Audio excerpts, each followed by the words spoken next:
This week on Savage Builds, we do the Tricky Ranger.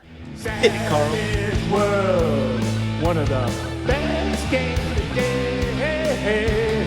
Savage. Welcome back, Savages. This is Tabletop Tango. I'm your host, Eric. Please like, subscribe, shoot some enchanted shots at those buttons. We really appreciate it. So today we're doing another build video in our Savage Build series. This one was actually kind of a request from some of my other videos. I wanted to do an archer build and use the fantasy companion. So this one is the Tricky Ranger, and it's going to be using heavy use of the fantasy companion. Cool.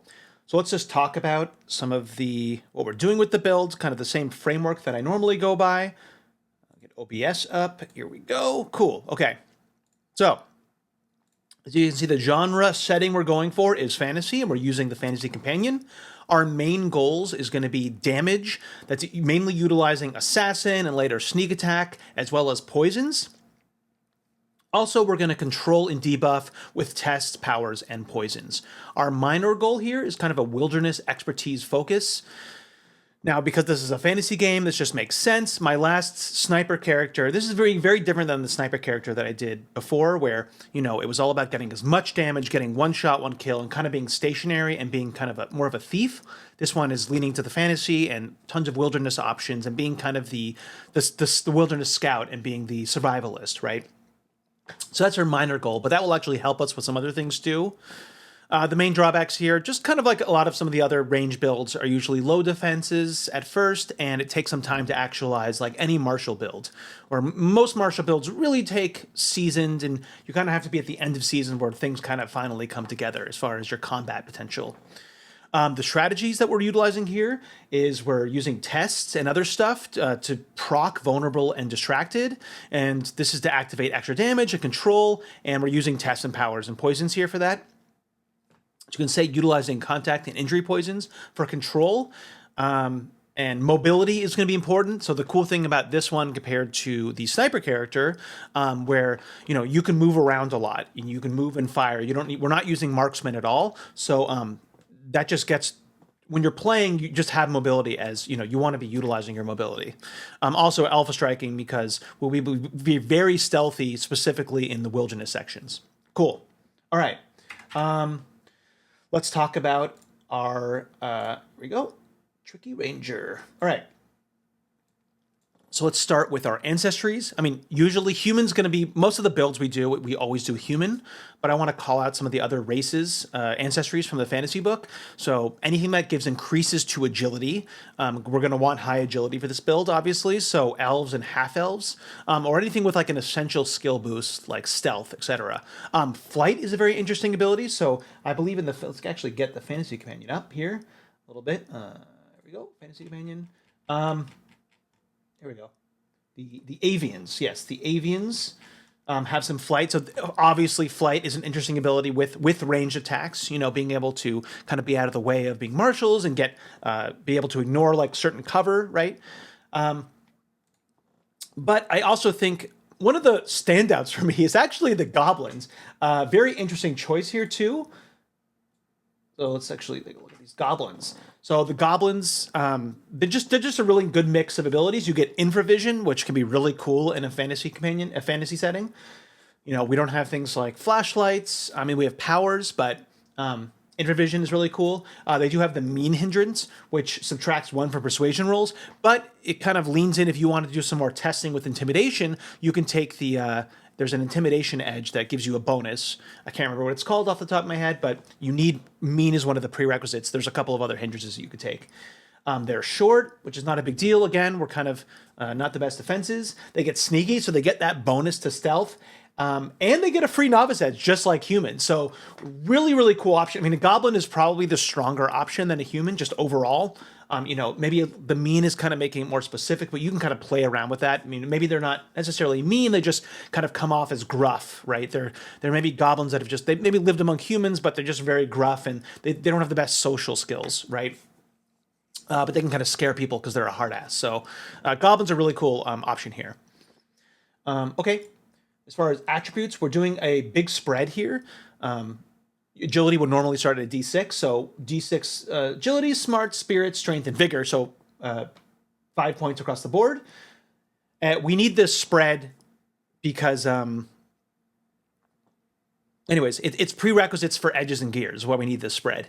In the future, you want to look to basically raising agility as much as possible, maybe with some vigor, but smart, spirits, strength, we're just going to keep them all at a D6. For skills, obviously you want to start with a shooting of a D8. This is essential. I mean, obviously. And other skills are for prerequisites for edges. So something like fighting, we need as a D6 just for a prerequisite. So it's kind of a no, you have to have fighting of a D6 there. And focusing on stealth and survival are very important, right? We want to be really good at our respective roles of being a sneaky character, of being a good survivalist. We need survival at a D8 for woodsmen, so that's really important. You have kind of a free option here. I would look at athletics, notice, persuasion, or intimidation. I put it into notice as a D6 here. So this is kind of the spread I went with, focusing on stealth, survival, shooting, fighting as a prerequisite, and then just 1 point into notice because I have the smarts for it. Okay. Yeah. So as far as gear goes, a composite bow is just the best. So if we actually take a look at some of the gear that's in here, the main 3 bows that you start with are short, long, and composite. Now, composite's the most expensive, but it's just better than the short bow. You know, you have it's strength plus D6, and you have AP1.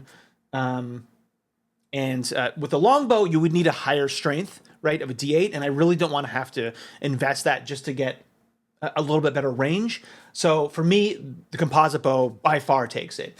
It's like I said, it's definitely more expensive than the short bow, but you get that AP1, and that makes a big difference. It's a little bit heavier, but otherwise, it's just the better option. And if you ever get a boost to your strength from whatever reason, then you get a damage boost because it's strength plus D6. Okay.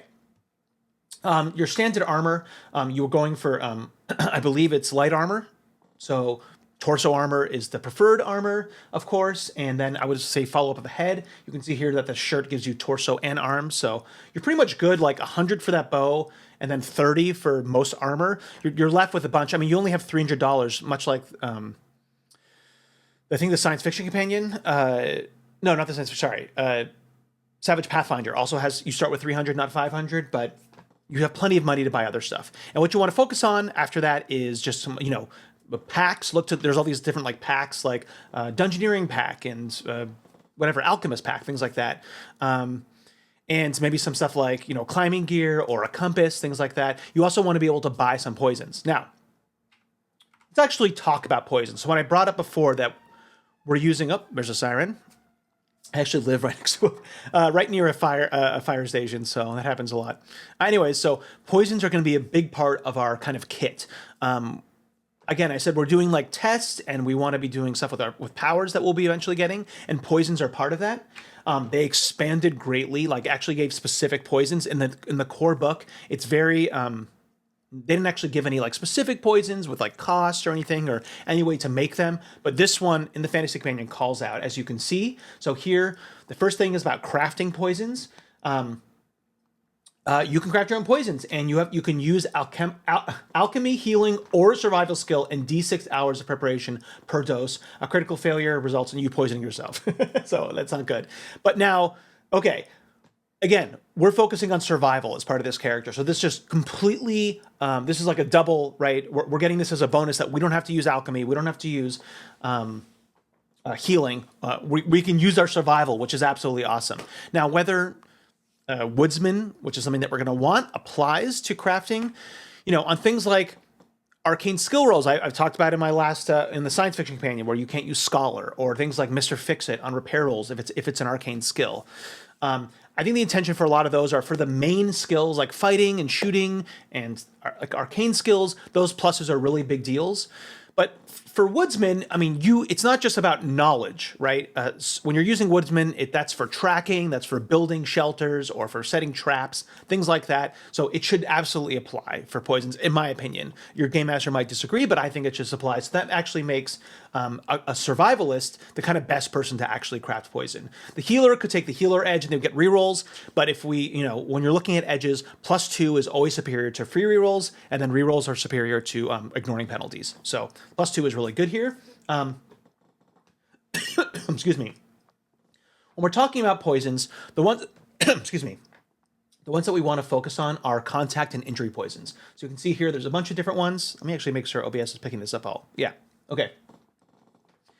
Contact poisons much touch bare skin. They can also be applied to weapons and remain effective for 4 hours, okay? Injury poisons must be applied to a piercing or cutting weapon and are delivered when an attack isn't soaked and results in shaken. Now, the problem here is that things are not very well explained at all.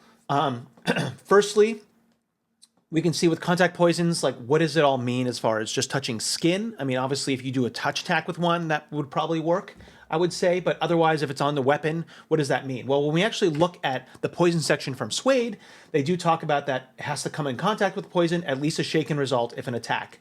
And then they make an immediate vigor roll to kind of resist it. And then the poison effects happen. So,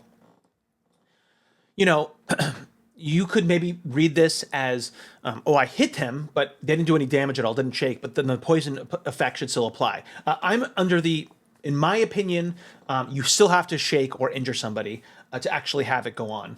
And the whole effective thing for 4 hours is what I believe, again, there's no official rulings on these, is that you can use the poison over and over again. Now you'll see that injury poisons are generally cheaper than, they're not generally, they just are cheaper than equivalent contact poisons.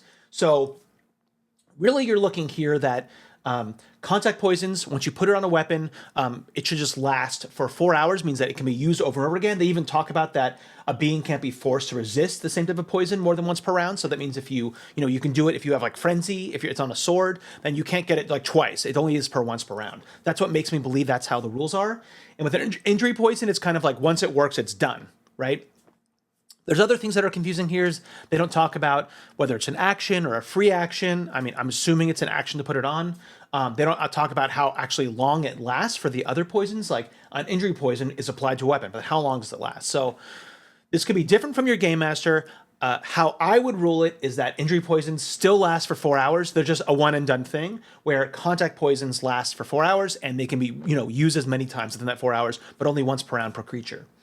Okay, let's actually look at the different poisons. Now, also, as your character, it's fun that you can also use ingested poisons for, when you want to like poison somebody's drink and make them sleep or whatever, or, in a ball scene. So you can use other poisons. The inhaled poisons, those are usually a thrown thing. Your athletics are going to be pretty bad in this.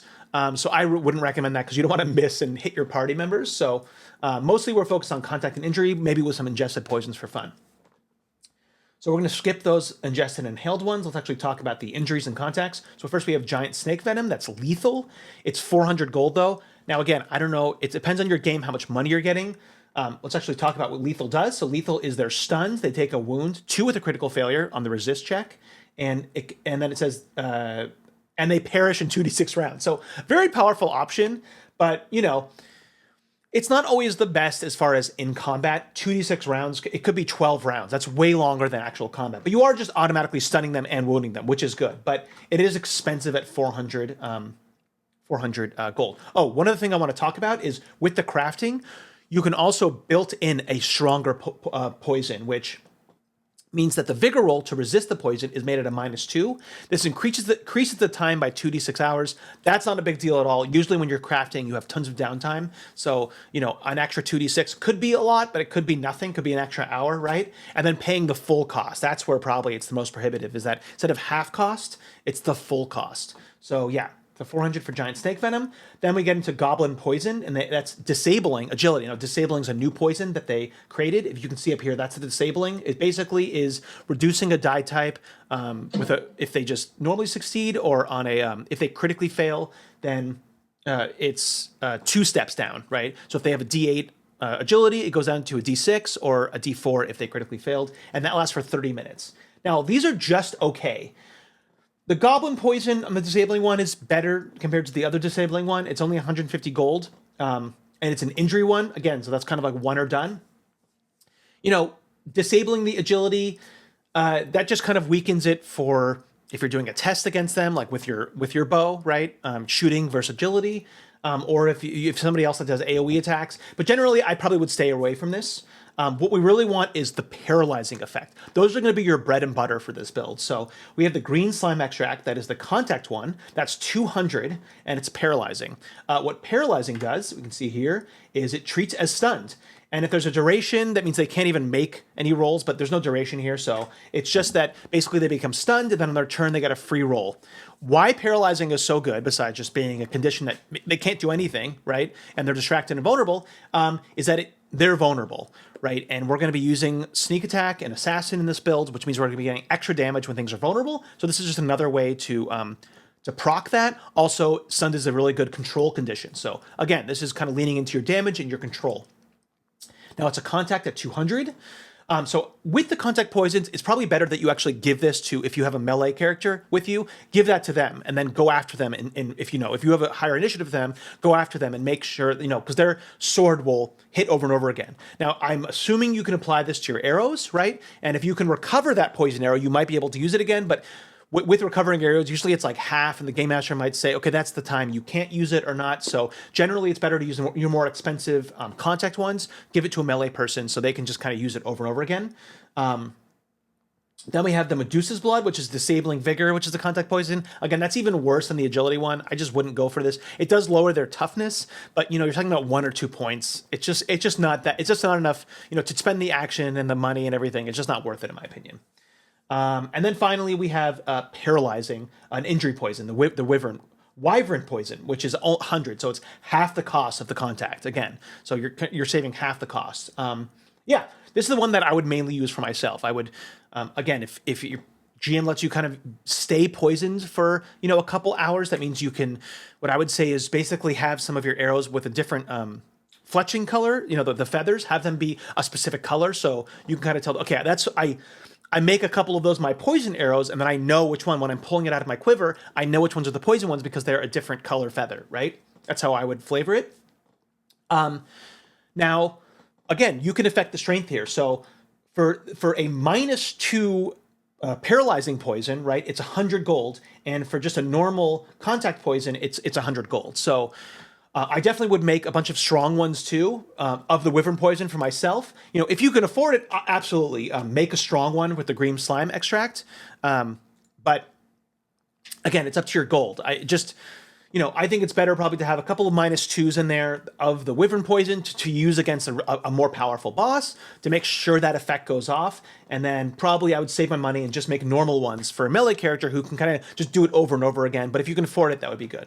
Okay, that was a lot about poisons, but again, they're kind of part of our kit, and they just make our interactions with the world and what we can do more interesting. So really important there. Okay, let's talk about kind of our starting hindrance points and our free edge as human. So what I did here is that you really want to look to increase agility or vigor. Probably agility here. You could go all in on agility. Basically, this is so then you can take another agility raise in Novice, because again, we have a lot of stuff to do in Seasoned and Veteran that we want to have our agility eventually to a D10, because we're going to want our shooting to a D10 for a prerequisite for an edge, and just also good to have a high shooting. So we definitely want to consider here taking agility, and also here we want to start with Woodsman, just like I did with my last sniper character. We kind of want to start with the thing that we're really good at, right? And Woodsman is much better than Thief. It's equivalency, right?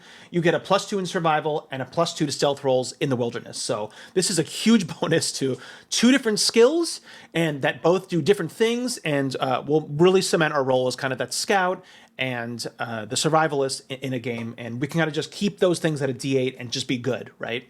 So Woodsman's really important here. For your last one, it's just kind of a free choice. I would say consider skills here, like kind of rounding out your character, or trademark weapon. There's no enchantment system in the Fantasy Companion compared to Savage Pathfinder, so it's not as you're not going to be getting like an upgraded bow anytime soon. I mean, eventually, if your game master lets you have like a magical bow, then hopefully they'll let you retrain with it. But trademark weapon's really important here. We'll just get it out of the way, and you can start with a +1 in your shooting, right, and the parry bonus. So very important. So what I did here is. I increased my agility. I took Woodsman and trademark weapon with my bow. Just a really strong start. You're not doing any of your cool stuff. I mean, you do have your poisons now because you already have Woodsman. So, you just a solid combat character, solid utility character with Woodsman, and use your poisons. Okay, cool. Let's talk about Novice. So for Novice, we want to raise our agility, and you can kind of do these in different orders. We want to raise our agility and then take skills if you didn't before, and we want shooting at least at a D10, and probably athletics is what I would recommend because I just don't like athletics at a D4. We want to be able to climb stuff and interrupt people without having a crappy D4. But here's we definitely want to consider getting your shooting up to D10. But take your agility increase first to D10, so you don't have to spend double points on getting shooting up to a D10. That makes sense. But again, you can do this out of order. Where the next option, so that was 1 and 2. For 3, if we look at kind of here, then we want to take the Assassin Edge. So the Assassin Edge is from Suede. Basically, what you get a +2 on damage whenever your foe is vulnerable or you have the drop. So the drop is, check out my stealth video, but because we're in the wilderness, we'll be really good at alpha striking. We'll be the first one to, sneak with a stealth plus a D8 +2, and then get that attack off and get the drop, right, and get that bonus. And then vulnerable, as you'll see with tests, we'll be wanting to do kind of multi-actions and tests to get vulnerable, or if somebody else in your party does it, or we're using poisons, right? And you definitely want to look at here at when we're talking about doing tests, it can be really worth it to do a multi-action. Later on we'll be much better at it. But, if we fail on the first one, then we fail, right? But if we proc vulnerability, then that kind of gets rid of the multi-action penalty for your attack roll. So there is cohesiveness there, and we want to get that damage bonus. But again, we're not quite there yet. It really opens up for us in season, especially the later half of season. So that's it right there. I mean, you really just want to get your shooting up to D10, so increase your agility to a D10, and then either take skill, and then take Assassin, because we definitely want sneak attack later. So Assassin is a prerequisite for that. Okay, season, the fun part of the build. Cool. So for 4 and 5, we either take Mystic Powers or Double Shot. This is completely interchangeable. You can kind of go either route, but we want to take these two. These two are the most important for our damage and for our control and for the kind of class fantasy of being this, wildernessly archer who's a little tricky, who's a little sly, knows how to take kind of every advantage, right? As kind of the survivalist, right? Knows how to kind of just get every advantage that they can using all the things available to them. So first thing I did was take Mystic Powers. Let's talk about Mystic Powers because that is the cool part of this build. So Mystic Powers, first introduced in Savage Pathfinder, is an S tier edge. It's one of the best edges in the game, hands down, no matter what you're playing, unless you're playing super powers or whatever, but absolutely fantastic. What does it do? Well, you choose one of the packages. We'll see that in a second. But basically, you get a set amount of powers. You get 10 dedicated power points. And the best thing about Mystic Powers is that you use it as a limited free action. You can activate one of those powers automatically for the base cost. So you spend your power points on whatever the cost is, and it's a limited free action. So what makes this so good is that as a martial character, right, you don't want to be spending your actions, first of all, on casting buffs, right? We want to be using our actions to do the thing we do is shooting or fighting or whatever. Also, there's no skill involved. You don't have to spend the resources on skills, and you never fail. It's a guarantee to happen. This makes it so good. Now, it's a limited free action, which means you can only activate one of your powers per turn.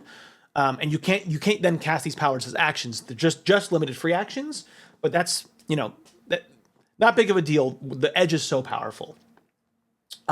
You can also get the raise effect by just spending an extra 2 power points, which a lot of times can be absolutely worth it. You can also use applicable power modifiers either within the power itself or look to the universal power modifiers. I did a whole video on that, so check that out if you're interested. But, if you're buffing yourself, a Hurry, which gives you +2 pace, is always a good option, but Shroud is almost an S tier buff, which basically gives you a +1 to stealth and a -1 to target you. So always a good option. If you're doing any buff, throw a Shroud on yourself, and it's a huge defensive option. So really powerful to do. Now, this is not technically an arcane background. And the only power edges that you can take are the power points edge and the soul drain edge. Soul drain is not worth it in my opinion. That makes you take fatigue and get 5 power points. I'd rather take lucky and just get an extra Benny, because you can always spend a Benny to get 5 power points. And you're not going to be, most of the time, you're not going to be really, your main thing is shooting, so you're not going to be running out of powers, right? You're not an arcane caster first. So now, as far as you taking this, I definitely recommend, telling your game master ahead of time, hey, I want to be taking Mystic Powers when I get the option to, because it's a seasoned edge. So, make sure you put it into your role playing, right? If you're a wilderness person, maybe you were like a druid dropout, or you were exiled for some reason, or you're interested in the druidic arts, but you like learn from a teacher, or you have like a scroll or something. Always work these kind of power-based things into your role playing, so it just seems very cohesive. Okay. Now they're all self only, and you don't get the benefit from it. So usually you would get like a -2 on the PowerPoint cost for self only. You don't get any benefit for that. That's kind of the other kind of drawback, but it's hardly a drawback when it's so good. So you choose one of these packages, and you need the whatever the trait listed as a D8 usually. Actually, it's always a D8 as a prerequisite. So let's talk about the ones that you might want to consider.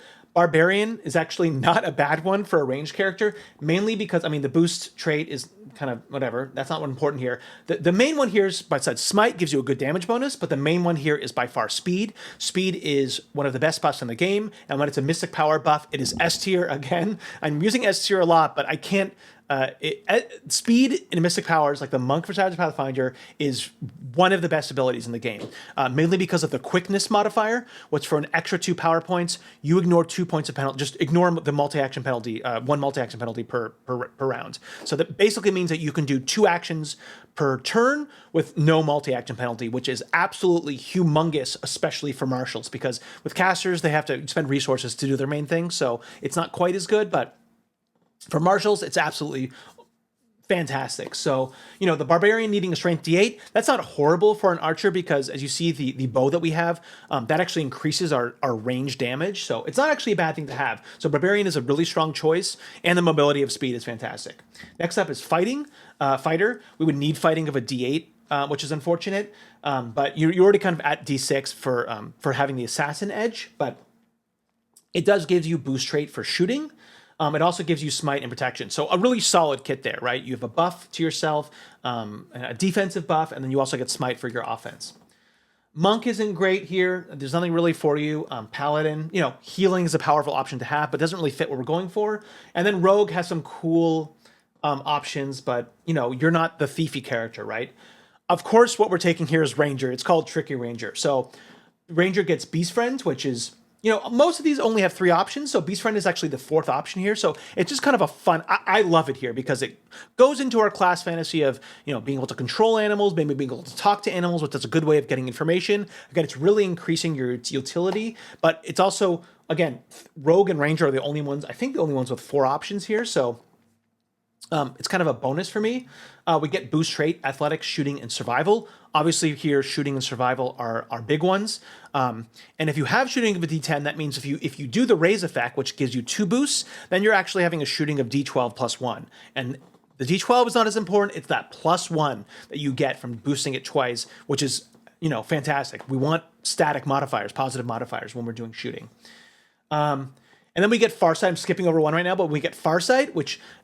again, it's a really strong utility power. We can see far away going into our, if we're out wilderness, that's when you need to see far. So absolutely fantastic. Increases our range for our bows, which is okay. The big one here, though, is Entangle. While this is best for buffs, Entangle, being able to automatically do Entangle is crazy. Absolutely crazy. Entangle is one of the best control powers in the game, hands down, just because to recover from it, you have to spend actions, where a lot of other things like Stunned, it's just a free action on the target's turn. So let's actually talk about what Entangle. So Entangle means you entangle them. On a success, you make them entangled. On a raise, you make them bound. And they can try to break free on their terms, which means they can, we'll go into that, but you also have the area effect power. You can add damage to this, which is crazy. And you can make it tough, which means it's much harder to break free. So you'll never have deadly. Why is this so good? Well, just on the normal thing of 2 power points, right? We can make them automatically vulnerable as a free action, because entangle, that's what it does. They can't move and they're vulnerable as long as they remain entangled. And then bound means they're vulnerable and distracted. and they can't make any other actions but to break free. Now to break free, that you have to use an action, either do strength at -2 or athletics. And as device, they have to like hit it, but there's a hardness, which means they don't get to ace and all that stuff. So it's really hard to get out of entangled. So basically, this enables you to do an automatic, you can put vulnerable on somebody as a free action and then use your actions to shoot your bow, proccing assassin and later sneak attack. So you're setting yourself up. At the same time, you're also making, vulnerable to everybody else. They can't move, and they have to spend their actions to try to get out of it. So a really, really powerful ability all around, and that it's allowing us to do our main thing. And you can do it as an area effect attack, and then you can do multi-actions, and later on you'll see with a double shot, then we could just start hitting a lot of people at once, and they're all vulnerable to us. So really powerful option. It's actually good to do bound because it will make them much harder to get out with distracted. They actually nerfed this power lock because it was so good. It's still really good, but when you do the extra 2 power, so for 4 power points, you can make it really hard for somebody to get out of it. So just an amazing option all around to work with what we're doing. One other thing with boost trait here. Now, you don't get the limitation bonus benefit for being personal, and you don't really get it for the aspect of not having lower trait because it's personal only, and that's not really actual limitation. But you are limited on only having 3 traits. Now, whether your game master allows you to or not, I think technically that should apply. So boost trait should be 1 power point cheaper. So again, we're really opening up the build now, and this is where it really comes into play. And then we follow it up with double shot. Double shot is their kind of answer to rapid shot, where it's basically frenzy with a bow. You make 2 shots once per round, once per turn. That's it. You make 2 rounds. This doesn't increase your rate of fire. You don't have recoil or anything. You just have to make 2 shots that are separate. They can attack 2 different people, right? You have to call out your targets first, but it just makes separate attack and separate damage rolls. And they have to have a handy source. It works with a bow and a quiver, right? So here's where we get into, again, you have to kind of decide whether, you're using poison or you're using your entangle power and you get them vulnerable, and then you can use double shot to just unleash hell on them, right? Or strike a bunch of people. So it's only once per turn. So even if you do a multi-action, you can only get that on one of your actions, but it's still a really powerful option. And this is where we start getting into, being able to move around and just do multiple shots and use our powers all in one turn is just awesome. And a much more kind of dynamic, in my opinion, fun way to play compared to the sniper build that I talked about before. Okay. Followed up, you definitely want sneak attack. Sneak attack is, what the rogue has in Savage Pathfinder. This upgrades your +2 bonus damage from assassin to a d6 that will ace. Now, sometimes it will be lower damage, but vast majority of the time you'll get way more damage. We always want more dice. It's always important to have more dice. That's when you get the big damage bonuses. So, again, here when we're putting vulnerable on somebody, and then we're unleashing hell with our double shot, and we're getting sneak attacks on all of our hits, right? So you can see how the damage will really ramp up. Cool. Followed by, I would say, you kind of have a free option here. So look to skills like, okay. Oh, one thing to talk about sneak attack is there is an improved sneak attack, but I don't think it's worth it, right? All that does is make it now applies to distracted, but we have so many ways to put on vulnerable with test, with our entangle power, with poisons, that it's just not worth it to me at all to spend an edge just to distract it. It's just not worth it. You're going to be fine. You're going to be getting your sneak attacks all the time. Okay. So for our 7th option, we kind of have free. This is where a really free comes into play. I would look at here at increasing skills like athletics, stealth, or maybe intimidation. One thing to do when you want to focus on tests, you want to have as many kind of attributes to focus on to target, right? So a normal bow targets agility, and then intimidation would kind of allow us to target spirit, but it's also good for social stuff. Also look at improved trademark weapon, which would increase our shooting rolls with our bow with another +1. We also want to look at power points here. In my opinion, 15 power points is kind of the sweet spot for mystic powers. Generally, you'll be able to do, for the amount of time a combat lasts, you'll be able to get the powers that you want, right? And you won't, unless you're doing tons of combat back to back, 15 power points is more than enough. So look to getting power points here for the 7th one. Also, trick shot and killer instinct. These are both for tests. So trick shot is another fantasy companion. option. Basically, it's the feint version for a bow. Oh, sorry. There we go. It's only that you need athletics of a D8, and you can when performing the test with athletics or shooting, the archer can choose to make the forward just with smarts instead of agility. So this again, if you're finding yourself doing a lot of tests, then this is something you want to consider because a lot of foes will have lowered smarts than agility, right? And this just makes testing more fun. And that, okay, I think this character looks more agile, right? Or whatever their description is, they seem more agile, so I'll target smarts instead. And smarts just in general is lower, especially on creatures, right? Animal smarts are they just have lower smarts. So it's a really cool thing to have to mix it up. In my opinion, though, Killer Instinct is the better option to start with. If you want to increase your test, you get a free reroll. So now, if you're doing, say you don't want to poison, you don't have any poisons on, and you don't want to spend any more power points on Entangle, you want to do a test. You could do a multi-action, right? And then Killer Instinct would apply, right? So you're shooting your bow, you're getting a -2, but it's a free reroll. So that's kind of taking some of the edge out of that -2. You just want to make sure you proc vulnerable.